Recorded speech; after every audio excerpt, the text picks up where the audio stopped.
Today's video is brought to you by Blazer Raid. Blazer, thank you. Ruric Thar the Unbowed versus Karona False God, Zaxara the Exemplary, and Golos Tireless Pilgrim. It's not an incredible hand for us, but we do have a little bit of a curve there. If I mulligan, are we going to lose? Are we going to lose lands? Are we going to mulligan into no lands? Yeah, let's just try and get some ramp in our hand, I think. Alright, well that's a better hand actually. We'll just keep that one, I think. First spell of the game coming from the 5-colour player, Magus of the Vineyard. At the beginning of each player's pre-combat main phase, that player adds a couple of greens, so probably going in for a group hug deck. Let's go yes to that, and then we can play something for 4 mana, get ourselves into Kozilek. I think we just go for... yeah, we'll just go for Garrick's Harbinger. Hopefully try and start swinging in with that next turn. Rhystic Study from Golos, thanks to the ramp. Swiftfoot Boots from the Zaxara player now, and they do not pay for the Rhystic Study tax. Then it is a Rampant Growth, and they don't have the mana to pay for it, so Rhystic Study already getting our opponent into 2 cards. I think I know who we're swinging into next. Now another Group Hug card from over that side of the table, Rites of Flourishing. And again, not paying for Rhystic Study. Giving Golos mana and cards and additional land drops.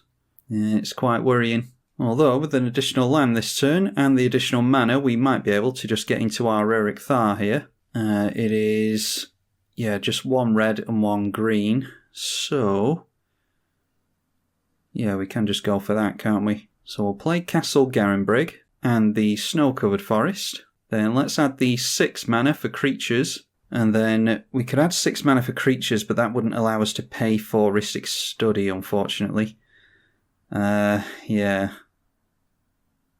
Yeah, alright, well we'll just have to continue to allow our friend over there to draw cards with Rhystic Study, because I do want to get the Ruric Thar down, whilst our opponents do not have any mana held up. So yeah, we've got the mana floating from the castle, but it won't let us pay for that because it's only for creatures or activated abilities. So getting our commander down pretty quickly, thanks to the Group Hug player, we will swing in Garrick's Harbinger at the Golos player.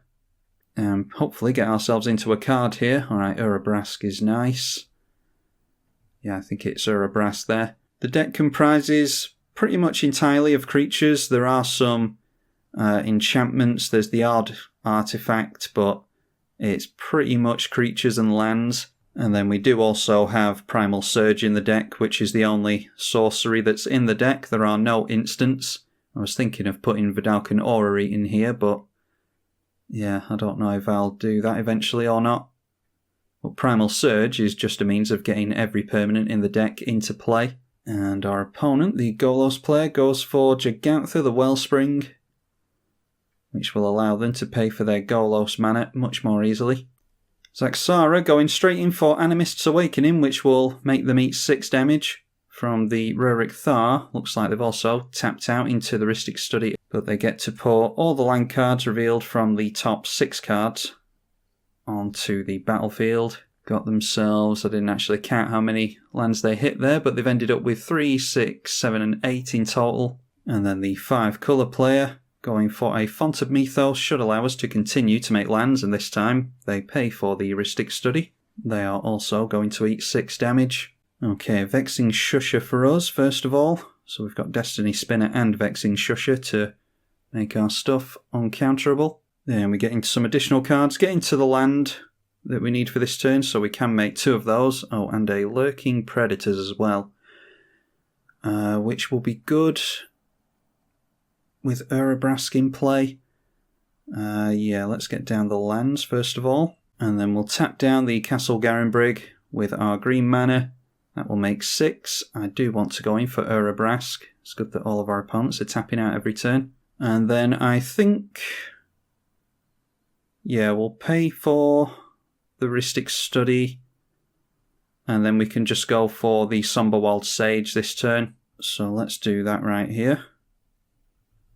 It does mean feeding the Golos player another card, but we're going to go quite hard in at them. I want to get rid of that player before anyone else. Oh, and then we can tap this down and get out of Wood Elves actually, can't we? So yeah, I think I'll do that as well. Continuing to feed the Rhystic Study player cards, unfortunately. And we'll just get ourselves a tap land in the Shock Stomping Ground. And now, let's go in with Garruk's Harbinger at the wide open player. Ruric can go in at Golos, and Urabrask can go in at... yeah, we'll take that in at the Group Hug player. All of those land, and we end up with a card from Garruk's Harbinger. It is our choice of Bane of Progress or Shaman of the Forgotten Ways. Can we get our opponents with Shaman of the Forgotten Ways? I don't think we've got enough mana. 2, 4, 6, 7... yeah, we're a few away. That is 11 mana. Let's go for Bane of Progress. Always a good one to have in hand. Someone might wipe the board of creatures soon, and then we can drop the Bane of Progress and get rid of annoying cards like Rhystic Study and the Group Hug stuff. Now, the Golos player has played Cascading Cataracts and a Swamp. I don't know. I don't think they can play another land this turn. If they could go in for Golos and activate it in the same turn. I think they're going to be 1 mana shy, though. Looks like they might be going for something else, though. It is a Ruinous Ultimatum. They will eat 6 damage from that. Destroy all non-land permanents your opponents control. We will certainly put Ruric Thar back in the command zone. So there goes the Group Hug stuff. And with that, it might be a good idea to get down the Lurking Predators. Do they cast a spell off of Golos' ability? I think they do. You may play them without paying their mana cost, so I don't think that is the same as casting. Anyway, going for a Farseek now. I think it's still a good idea to get down the Lurking Predators before we replay our Ruric Thar. Or maybe we just get down Ruric Thar straight away because there's so many cards in hand over here. Simic Ascendancy from the Sultai player now. So that is definitely a means of them winning the game if it goes on long enough. Then playing into a Primordial Hydra. X is 4, so it will be an 8-8 next turn, and after that it'll have Trample. 16-16 with Trample. And I don't think... 1, 2, and then 1, 2, and X is 4. And this thing needs 20 or more growth counters on it. Currently has 4. And that's another card you expect to see when you're playing against Super Friends. Kineos and Tyro of Meletis. That's usually helming those decks. Our opponents obviously decided to go for a 5-colour version. Couldn't pay the Rhystic Study tax because they've only got 4 lands somehow with all that additional card draw and mana and stuff. So yeah, pretty unlucky on their front. We don't have a land to play with Kineos, so we will draw a card. The Gonti player gets a Reflecting Pool into play. And it's a card draw from the Sultai player as well. And another land coming in for Kineos and Tyro. We get into a land as well as Garruk's Pack Leader. As much as I'd like to go for Lurking Predators, I think it's going to hurt our opponents more if we go for Ruric Thar and then maybe the Bane of Progress next turn before this thing wins. Yeah, so let's go for Ruric Thar here. And then we will pay for the Rhystic tax. And no haste for us, unfortunately, so we will have to pass at that. What do we want to discard here? Maybe we don't have that many trample creatures, so maybe we just get rid of that. I don't want to discard Kozilek because our opponents might reanimate it somehow, so we'll just get rid of the trample creature, discarding that to hand size. And now our opponent definitely has enough mana to go for Golos and an activation. Not sure if they are doing that though. They're making Wooburg mana with the Cascading Cataracts. Okay, going for Golos. Not sure why they had to make 5 colours for that. Then going for Field of the Dead and going straight in for an activation by the looks of it. There it is. They don't get anything too incredible, thankfully, although I bet they've got lands to play with Azusa. You can play the additional lands off the top of Golos with Azusa, so... Yep, they go for that. Trigger the Field of the Dead, and then playing another land from the hand, so they have 3 zombies now. They also got into Biomancer's Familiar, so that it is just Wooburg to activate the Golos, which they've obviously got off of this. Now going in for a Lightning Greaves, which will deal 6 damage to them, and they are down to 7 cards in hand now. Then equipping that to Golos. Both of these will get wrapped up in the Bane of Progress if we decide to do that next turn. Now a lot of plus counters being put on the Primordial, 4 to be exact, so 4 will be put onto the Simic Ascendancy as well. So if this thing survives until next turn, when it sees the Primordial Hydra get 8 counters on it, it'll be up to 16. And that's assuming that there aren't any other plus counters going on things. Zaxara, the Exemplary, coming down now. And I don't think this player has paid for the Rhystic tax once yet. Not doing it this time either. Then it is another X-Spell, Mistcutter Hydra, so they've obviously gone for Hydra Tribal, which makes sense with Zaxara, getting the first token from that. X is 4 here, it can't be countered. It has haste and protection from blue, which is only relevant on this side of the field, really. Getting themselves into the 4/4 Hydra token from their commander. And deciding to come in at us with the 8/8 Trampler. So the Sultai player, unsurprisingly, doesn't like Ruric Thar. I did assume that Ruric Thar would draw some hate, but quite frankly, I'm happy to lose this one as long as Golos doesn't win. Now, Kineos and Tiro going for Hunted Lamassu. When it enters the battlefield, target opponent creates a 4/4 horror creature token. Hopefully that'll come our way, only having 1 creature in play. And it does. Never seen these horror tokens, actually. Yeah, so that's what they look like. Now, another card draw from us, from the Group Hug player. And another land comes down from Golos. We get an Acidic Slime, which is, yeah, really good with Field of the Dead in play. Mina and Den, we can look at the top card, can we? No, we can't with that one. Some of the cards in the deck allow us to look at the top cards for either creatures or lands. Right, so, do we want Acidic Slime instead of Lurking Praetors? We actually need to keep a very close eye on Simic Ascendancy, although I don't think they can win with it this turn, or this turn cycle, because it's at the beginning of your upkeep. Although, could they put the plus counters on stuff?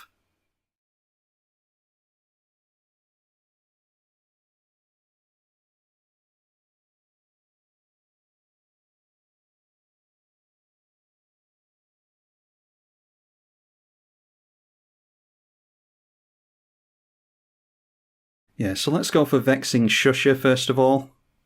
I'll just get a blocker in the way of anything, because I imagine the Hydra player is going to keep coming at us. We'll pay into the study. Then it is Acidic Slime, and maybe getting a Death Toucher in the way will keep our opponents away from us. And again, we'll pay into Rhystic Study. So hopefully there's no counter magic over here, and there isn't, because we didn't hold up mana for the Vexing Shusher.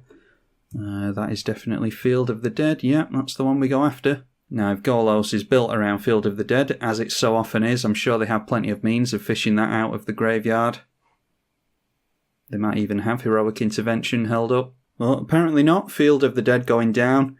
We are unfortunately leaving Golos in play again. Now then, we do have to attack here, so let's just go in at Kineos and Tiro, because they can just chump. They can also gang up on us, but I wouldn't have thought they'd want to lose their 5/5. Yeah, I've got the Golos player complaining at me that I aim for their Field of the Dead instead of this, and obviously this thing could win them the game next turn if they stack the Primordial Hydra correctly. But I'm trying to get Golos to activate and get rid of this themselves, because obviously they don't want to lose either. Well, I'm certainly not going to free up the Golos player's turn by getting rid of this for them. So going in for Golos, they've got an extra turn, so yeah, that's why I wanted rid of the Golos player before anyone else. It'll give them plenty of time to find an answer to this though. They get into an Etali as well as a Sol Ring as well. And unfortunately, like I said before, none of these things count as casting.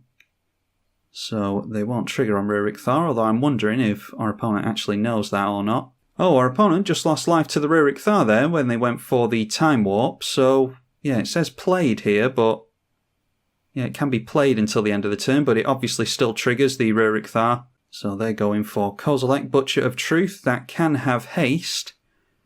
You have to assume that if they go over here, they will sacrifice a bunch of lands and keep this in play and win with it next turn. They do have an extra turn after this, but they can only go for one more non-creature spell, thanks to our Ruric Thar. And I'm happy with this anyway. I'd much rather, the petty side of me is much happier that this is winning than the Golos Field of the Dead extra turns deck. Not going for the haste with this thing for some reason. They could have gone for 2 Kozilek attacks there and maybe gotten them to get rid of this, but forgetting about their own Lightning Greaves maybe. Now our opponent sees that they could put the Greaves onto the Eldrazi. It's a turn too late. I'm half expecting them to come in at us, to be honest, just to because they were pretty sore at us in the chat for not targeting this thing. So let's see if they... yeah. So our opponent comes in at us as punishment. Might be that they've got something in their hand to get rid of this. Yeah, that might be what's going on here. So obviously that triggers the Annihilator 4. We will get rid of 1, 2,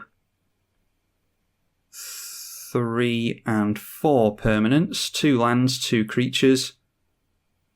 Atali can look at the top card of our libraries. Might be worth putting Atali in this deck, actually. Oh, and our opponent gets our Primal Surge. What? And then this player scoops when they were going to win next turn. Did they get an extra turn over here or something? Yeah, no idea what's going on there. Anyway, we'll take a hit from Atali. We're losing this one anyway. We will kill off the Eldrazi. So what did they actually get from the Atali there? They got an Avacyn, a Reclamation Sage. They got our Primal Surge, and I can't see what else they got. Oh, and then they scooped. Our opponent's saying here that they scooped because they were going to have their enchantment Reclamation Saged. Yeah, anyway, the Golos player has won this one, as you would expect when there's a Golos player at the table. So we'll just see if they can actually win it at some point. They've cast another non-creature spell somewhere. Oh, it is another turns card, so they just have to turn everything in sideways at us next turn, and they managed to get rid of Ruric Thar. Just have to hope that there's some burn on the 5-colour player's side of the field. Going for Eternal Witness now. And they targeted their Field of the Dead, getting back into field, so yeah, it's just the generic Golos build that wants to work on keeping Field of the Deads out and stuff. I imagine they've got Vesuva and the stage to make copies of the Field of the Dead and have as many in play as possible. Anyway, going through to attacks now. And like I said, it's just a case of hoping that the 5-colour player has some burn. Annihilator 4 trigger, and I assume all of this is just coming in at us. Let's just get rid of our lands. Then Atali triggers, and they get another extra turn card. Oracle of Muldiah, they are casting a Borderland Explorer as well. Oh, and then there's an Omniscience on top of the library as well.